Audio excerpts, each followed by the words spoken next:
ನಾನು ಶಿವಕುಮಾರ್ನಂತ ಈ ರಾಜ್ಯವನ್ನ ಲೂಟಿ ಮಾಡತಕ್ಕಂತ ಬಡ ಕುಟುಂಬದ ಹೆಣ್ಣು ಮಕ್ಕಳ ಆಸ್ತಿಗಳನ್ನ ಲಪಟಾಯಿಸಿರ್ತಕ್ಕಂತ ಡಿ.ಕೆ. ಶಿವಕುಮಾರ್ಗೆ ನಾಗರಹವೇ ನಾನು. ನನ್ನ ಮಗನ ರಾಜಕೀಯದ ಭವಿಷ್ಯಕ್ಕೆ ನನ್ನ ಅಣ್ಣನ ಮಗನನ್ನ ಜೈಲಿಗೆ ಕಳಿಸಿದ್ದೇನೆ ಅಂತ ಹೇಳಿ ನನ್ನ ಮೇಲೆ ಈ ವೇದಿಕೆ ಮೇಲೆ ಹೇಳಿದ್ದೀರಿ. ಆ ತಾಯಿ ಚಾಮುಂಡೇಶ್ವರಿಯ ಸನ್ನಿಧಾನದಲ್ಲಿ ನಿಂತು ಮಾತಾಡ್ತಾ ಇದ್ದೇನೆ. ಮಿಸ್ಟರ್ ಶಿವಕುಮಾರ್, ಯಾವ ಎಸ್.ಎಂ. ಕೃಷ್ಣ ಅವರು ಕೊತ್ವಾಲನ್ ಜೊತೆ ಜೀವನ ಮಾಡ್ಕೊಂಡಿದ್ದಂತ ನಿಮಗೆ ರಾಜಕೀಯದಲ್ಲಿ ಜನ್ಮ ಕೊಟ್ಟಿದ್ರು.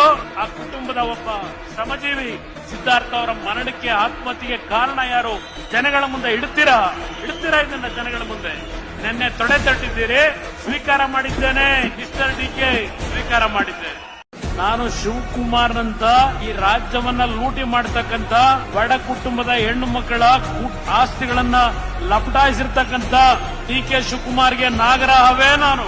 ನನ್ನ ಮಗನ ರಾಜಕೀಯದ ಭವಿಷ್ಯಕ್ಕೆ ನನ್ನ ಅಣ್ಣನ ಮಗನನ್ನ ಜೈಲಿಗೆ ಕಳಿಸಿದ್ದೇನೆ ಅಂತ ಹೇಳಿ ನನ್ನ ಮೇಲೆ ಈ ವೇದಿಕೆ ಮೇಲೆ ಹೇಳಿದ್ದೀರಿ. ಆ ತಾಯಿ ಚಾಮುಂಡೇಶ್ವರಿಯ ಸನ್ನಿಧಾನದಲ್ಲಿ ನಿಂತು ಮಾತಾಡ್ತಾ ಇದ್ದೇನೆ. ಮಿಸ್ಟರ್ ಶಿವಕುಮಾರ್, ಯಾವ ಎಸ್.ಎಂ. ಕೃಷ್ಣ ಅವರು ಕೊತ್ವಾಲನ್ ಜೊತೆ ಜೀವನ ಮಾಡ್ಕೊಂಡಿದ್ದಂತ ನಿಮಗೆ ರಾಜಕೀಯದಲ್ಲಿ ಜನ್ಮ ಕೊಟ್ಟಿದ್ರು. ಆ ಕುಟುಂಬದ ಒಬ್ಬ ಶ್ರಮಜೀವಿ ಸಿದ್ಧಾರ್ಥ ಅವರ ಮರಣಕ್ಕೆ ಆತ್ಮಹತ್ಯೆಗೆ ಕಾರಣ ಯಾರು? ಜನಗಳ ಮುಂದೆ ಇಡ್ತೀರಾ ಇದನ್ನ ಜನಗಳ ಮುಂದೆ. ನಿನ್ನೆ ತೊಡೆ ತಟ್ಟಿದ್ದೀರಿ, ಸ್ವೀಕಾರ ಮಾಡಿದ್ದೇನೆ. ಮಿಸ್ಟರ್ ಡಿ.ಕೆ. ಸ್ವೀಕಾರ ಮಾಡಿದ್ದೆ.